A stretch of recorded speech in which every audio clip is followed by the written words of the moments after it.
Hey there, does the Vampire Diaries have a fandom name?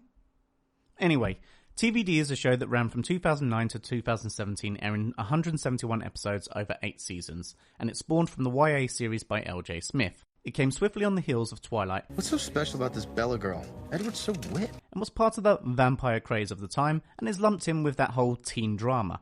Based on that, I don't really blame anyone for skipping out on it or turning their nose up at the time. The purpose of this video is to implore you to consider giving it another go, or if you did at the time and didn't pay attention to it, maybe give it a second look. The basic premise is exactly what you think.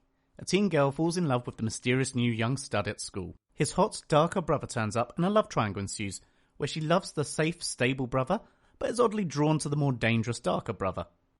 Personally, I love vampire shit, and I'd read the original book series in my teens, so I had a reason to like the show.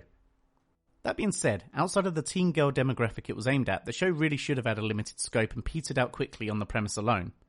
Instead, it became a powerhouse, spawning off 2 spin-off shows, one good, one not so good. So, why should you watch The Vampire Diaries? Despite the premise, the show's story arcs tend to move at a fairly swift pace, packing a lot into each season of the show.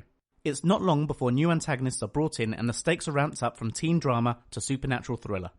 Having 8 seasons and spin-offs also means the show manages to tell a rich story with deep lore, entwining werewolves, witches and vampires in centuries-old feuds and pacts. There are also some pretty cool characters and a few of my faves in fiction. Elena, Stefan, Bonnie and Caroline are all entertaining, if a little annoying at times. The broader cast are serviceable, and they have plenty of foes to contend with. For me, some of the highlights are Damon, Alaric and Elijah.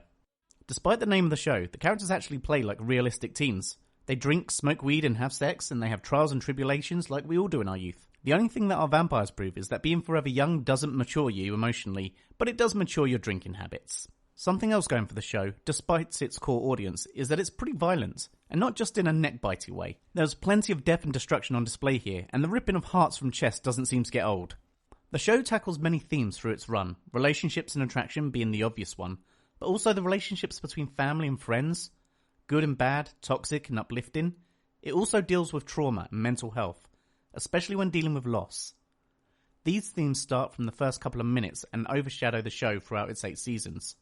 There is also an emphasis placed on decisions and the consequences of those decisions, coming back to haunt you, sometimes right away, but in others, years later. At its core, The Vampire Diaries is an exploration of relationships. This is where the heartbeat of the story lies, in its characters and their interactions. What I like about it is that they weren't afraid to deal with the human elements about falling in love, and out of love, and showing the various elements of the human condition.